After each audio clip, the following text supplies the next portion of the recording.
చంద్రబాబు నాయుడు గారితో జరిగిన ఇంటర్వ్యూలో కూడా ఈ పాయింట్ చెప్పారు. ఏమని సింపుల్గా ఒక లైన్ తోటి చెప్పారు. వారు ఇచ్చినటువంటిది, నేను 14 సంవత్సరాలు ముఖ్యమంత్రిగా చేశాను, నాకంటే ముందు చాలామంది చేశారు, నా తర్వాత చేశారు, ఎవరన్నా కానీ పాస్బుక్ల మీద ఫోటోలు వేసామా? జగనన్న పట్టాదారు పాస్ పుస్తకం అంటే జగన్మోహన్ రెడ్డి గారు మాకు ఇచ్చినట్టు, జగన్మోహన్ రెడ్డి గారు పట్టా పుస్తకాలు ఏమైనా అనిపించే విధంగా అనుమానం కలిగింది. వాళ్ళ ఫోటోలు రెండు పక్కల, ముందు పక్క వెనక పక్క రెండు పక్కలు వేసుకున్నారు. కావున అది చాలా అన్యాయం. ఆ భూములన్నీ ఆయన లాగేసుకోవడానికి సిద్ధమైపోయారు. ఇక నేను గనక కూటమి అధికారంలోకి వచ్చిన వెంటనే రెండవ సంతకమే ఈ పట్టాదారు పాస్ పుస్తకాలు, అదేవిధంగా ఎవరైతే ఈ ల్యాండ్ టైటిల్ యాక్ట్ రద్దు చేస్తాను, ముందు ఎవరైతే భూములు లేకపోతే ల్యాండ్స్ లేకపోతే సెంటో అరసెంటో ఎకరమో 2 ఎకరాలు 5 ఎకరాలు 10 ఎకరాలు ఉన్నటువంటి ప్రతి ఒక్కరికి ముందు రక్షణ కల్పిస్తాను, ధైర్యాన్ని కల్పిస్తాను, ముందు వాటిని రద్దు చేస్తాను. పాస్బుక్ల మీద వేసినటువంటి ఫోటోలు కూడా మొత్తం ఆ పాస్బుక్లు తీసి పారేస్తాం. రాజముద్రతో కూడినటువంటి ఫోటోతో, రాజముద్ర అక్కడ చంద్రబాబు నాయుడు గారిదా ఇంకొకరిదా పవన్ కళ్యాణ్ ఎవరిది ఉండదు, రాజముద్ర, ఆంధ్రప్రదేశ్ రాజముద్ర ముద్రతో కూడినటువంటి ఫోటోలని మేము ఇస్తామని చెప్పని ఆయన ఈరోజు క్లియర్గా చెప్పారు. సరే, అదొక అంశం. సరే, ఆ చిలకది ఒకసారి వెరైటీగా ఉంది. చిలక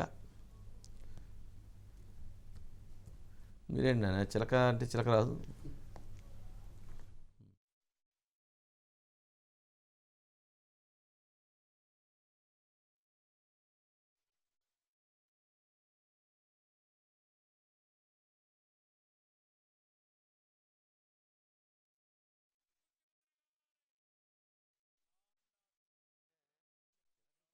బీక్కి వెళ్తామని చెప్పారేమో.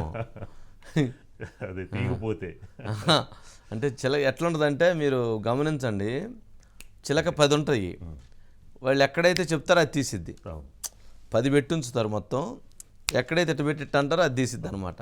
మొత్తానికి జనం ఎట్టా చెప్పట్లేదు కాబట్టి చిలకల ఛార్జ్ చెప్పించుకునే పరిస్థితికి రావటం అంటేనే కొద్దిగా ఆందోళనకరమైనటువంటి పరిస్థితిలో ఉన్నారు. కాబట్టి ఆందోళనకరంగా దానికి వాళ్ళు ఏమంటారు, చిలకలు కూడా మా గురించే చెప్తూనే అంటారు. చిలకలు చెబితే కాదు కదా, జనం చెప్పాలి.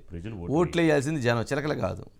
చిలక దగ్గర జాతకం చెప్పించుకునే వాళ్ళందరికీ కనుక నిజంగా అంత పరిస్థితి ఉంటే, పాపం మా చిలక పట్టుకొని డబ్బా ఎత్తుకుని తిరుగు, అతను ఎందుకు చేయించుకుంటాడు పాపం, అతను ఎందుకు ఎత్తుకొని తిరుగుతాడు, రోడ్డు మీద ఎత్తుకుని 10-20కి ఎందుకు తిరుగుతాడు అంటే పాపం ఊరక అది ఒక కాసేపు కాలక్షేపానికి. లాస్ట్ టైం కూడా చిలక కూడా కేసీఆర్ గెలుస్తాడని చెప్పిందండి.